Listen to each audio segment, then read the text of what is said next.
this week or this year observes 50 years of the Bangladeshi Liberation War. It's been one of the most strategic victories for India, and it's changed the dimension between India and Pakistan relations ever since.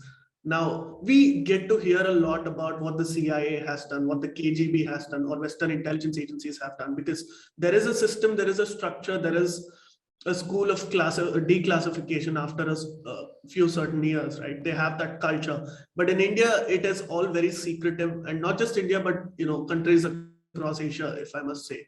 Now, what similar experiments has India conducted in the past? Anything that's in the public limelight, and how did intelligence play an important role in the 1971 war? Straightforward answer to your first question. I have no idea about what kind of experiments in the similar domain that India has conducted, because I believe both India and Pakistan, they're more than happy torturing their enemies in simple ways, like put them to prison and get other people to beat them up or administer electric shocks and so on. So yeah, keeping that question aside, now coming to the question of the 1971 war. You see, what we know today, what is available, in popular literature, is that on December 3rd there was a surprise attack by Pakistan. There was a surprise airstrike where it was called Operation Genghis Khan. That is what General Yahya called it, and the intention was to sort of replicate a 1967 Israeli-style strike against India, and then achieve whatever warrants they had. But the Indian intelligence agency, the Research and Analysis Wing, which was established 2-3 years earlier, in September 21st, 1968, the agency had informed the Indian security forces that a strike is coming. There was a minor error in the date, but eventually we got onto it. So this is what we know, that we were very well informed in advance, and so we could take the enemy, we could counter surprise the enemy. But I think there's a very simplistic way of looking at the whole war, or the concept of how intelligence helps policy. Because in any event, there are two things that need to come together. One is a good intelligence as well as good policy, right?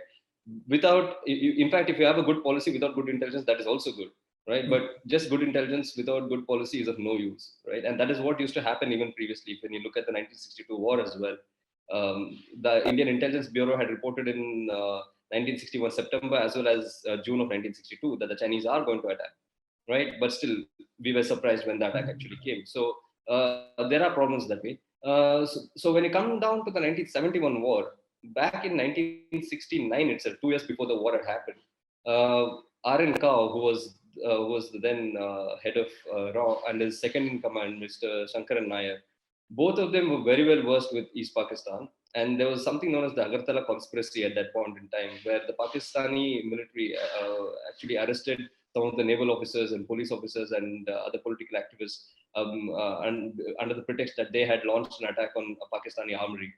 Now, this event and the kind of repercussion it would have, the R&AW reported then and there itself in 1969 itself that it is possible, it is entirely possible that there is going to be a coup here. I mean, there's going to be a political turmoil here, which could lead to independence, right?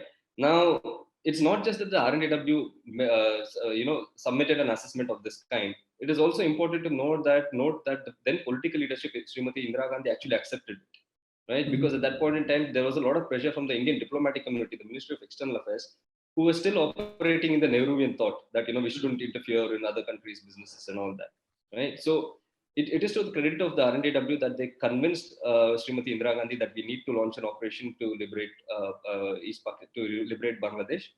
But at the same time, it is also to the credit of the political leadership that they accepted the assessment.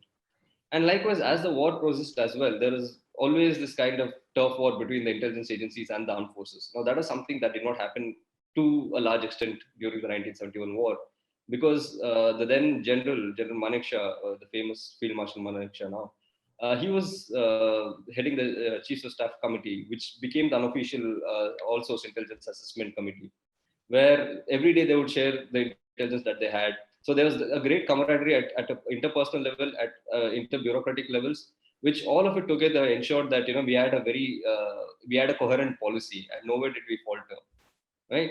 And so coming to the intelligence part itself, yes, our capabilities have significantly improved.